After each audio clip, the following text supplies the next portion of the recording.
Salut les Globetrotters. Alors aujourd'hui on va parler de bivouac et on va voir ensemble quelles sont les pires erreurs que tu dois absolument éviter quand tu montes ta toile de tente en bivouac.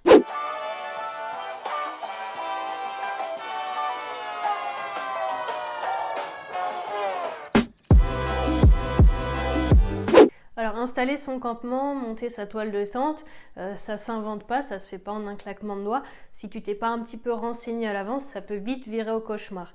Donc on va voir quelles sont les pires erreurs que tu dois absolument éviter de faire pour éviter justement ce type de galère et éviter de te dégoûter à vie du bivouac et de la randonnée. Donc la première chose à éviter, c'est de t'installer dans une cuvette. Alors si tu connais pas trop la montagne, si c'est la première fois que tu bivouaques, alors c'est totalement normal de ne pas le savoir au début, moi-même j'ai fait ces erreurs, mais une fois que tu es sur le terrain et que tu vis un cauchemar parce que tu finis les fesses trempées au fond de l'eau, t'apprends vite et je peux te dire que la fois d'après tu refais pas ces erreurs. Donc justement aujourd'hui ma vidéo c'est justement pour te faire gagner un petit peu de temps et t'éviter toutes ces emmerdes entre guillemets. Donc la première chose à éviter, c'est d'installer ta toile de tente dans une cuvette. Il faut savoir qu'en montagne, le temps peut changer vraiment super rapidement. Quand tu vas installer ta toile de tente, il peut très bien faire super beau, grand soleil, etc. Et quelques heures après seulement, tu peux te prendre un gros orage sur la tête. Et avec les reliefs, s'il pleut ne serait-ce qu'un tout petit peu, toute l'eau va ruisseler des montagnes pour s'accumuler en bas dans la cuvette. Et si c'est à l'endroit là que tu as planté ta toile de tente, je te raconte pas les dégâts, tu risques de finir avec le cul au fond de l'eau et d'avoir toutes tes affaires trempées mouillées. Donc dans l'idéal, c'est de se mettre dans un endroit plat, un petit peu bombé sur les hauteurs. Deuxième erreur à éviter, c'est de te mettre au passage d'un col ou en haut sur une crête. Je t'ai dit de ne pas te mettre au fond d'une cuvette, mais va pas non plus te mettre au passage d'un col. Pourquoi ? Parce que justement en montagne, ces reliefs, c'est différent de reliefs entre les sommets, les vallées, les cols, etc. Ça va faire des courants de vent et c'est à l'endroit là que les vents vont être les plus forts. Donc si tu veux pas te retrouver juste dans ton sac de couchage avec la toile de tente arrachée en pleine nuit, évite de te mettre à ces passages-là. L'idéal, c'est de se mettre un petit peu en dessous justement de ces passages de col et pas non plus tout en bas, pas dans la cuvette. Donc vraiment au niveau intermédiaire, sur une zone assez plane mais un petit peu bombée pour qu'en cas de pluie, l'eau puisse ruisseler et s'éloigner de ta toile de tente. Troisième erreur à éviter, c'est de ne pas analyser le sol avant d'installer ta toile de tente. Alors ça m'est arrivé à mes débuts, on est là, on voit un environnement super, on a une super vue, ça paraît formidable, c'est le paradis. Allez vite, on se dépêche, on installe la toile de tente, on monte tout. Et le soir, au moment de se glisser dans le sac de couchage, on se couche, on se dit « Oh putain la con, c'est quoi ce gros pavé là, ce gros caillou que j'ai au milieu du dos ?» ou « C'est quoi les pommes de pin qu'on a en dessous ?» Alors voilà. Avant de monter ta toile de tente, c'est super important de regarder au sol, d'analyser le sol. Regarder, je sais pas moi déjà, s'il y a des cailloux, s'il y a des pommes de pin. Donc essaye de faire place nette, d'enlever tout ce qui pourrait te faire mal au dos, tout ce qui pourrait rendre ton campement inconfortable. Regardez aussi s'il y a des fourmilières, s'il y a des endroits plus humides que d'autres. Par exemple, je ne sais pas si tu connais les tourbières, c'est des endroits qui sont super humides où la surface, l'herbe à la surface est super spongieuse. Ça peut paraître vraiment super confortable. On se dit oh punaise, génial, un matelas à mémoire de forme naturelle, je vais me mettre là. Sauf qu'une fois que tu vas être couché là-dessus, la mousse en surface va se tasser. Et tu vas voir que toute l'humidité va remonter et tu vas te retrouver dans une flaque d'eau. Donc pareil, ça à éviter. Donc au moment d'installer ta toile de tente, c'est super important de bien dégager ta zone et de bien regarder où tu vas la poser. Pas se précipiter, tout de suite l'installer, planter tes sardines et seulement une fois que tu es dedans, tu regrettes. Quatrième erreur à éviter, c'est de mal orienter ta toile de tente en fonction du vent. Quand ça souffle fort, ta toile de tente, tu dois toujours la mettre dos au vent, avec l'entrée à l'opposé d'où vient le vent. Si tu as le vent qui souffle par là, ton entrée, tu vas la mettre ici pour rentrer dans ta toile de tente par ici.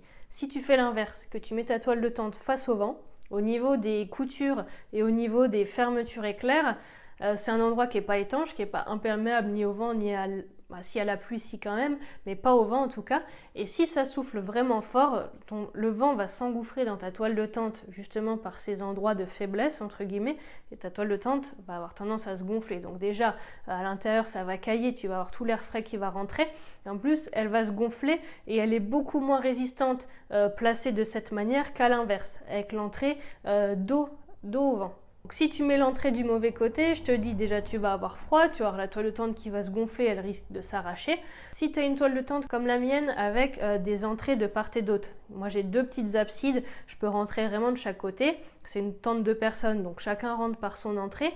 Donc pareil, si le vent vient d'ici, je vais faire en sorte à mettre mes 2 entrées de part et d'autre, le dos de la toile de tente ici. Et comme ça, le vent ne pourra pas s'engouffrer par les fermetures éclairs, par les entrées de ma toile. Et en plus, en général, les toiles de tente sont faites de manière à ce que les arceaux sont plus résistants pour lutter contre le vent quand tu mets le dos de ta toile de tente face au vent. 5e erreur à éviter, c'est de ne pas planter toutes les sardines de ta toile de tente. Alors souvent, on est un peu tout feu tout flamme, surtout au début.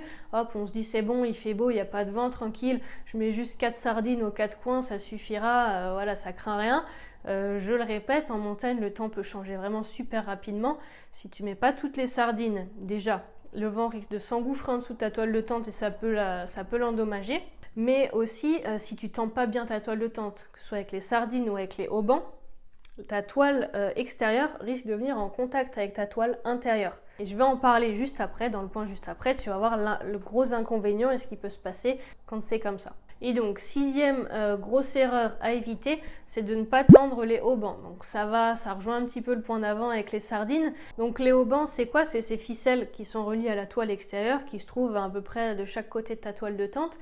S'ils sont là, c'est pas pour rien.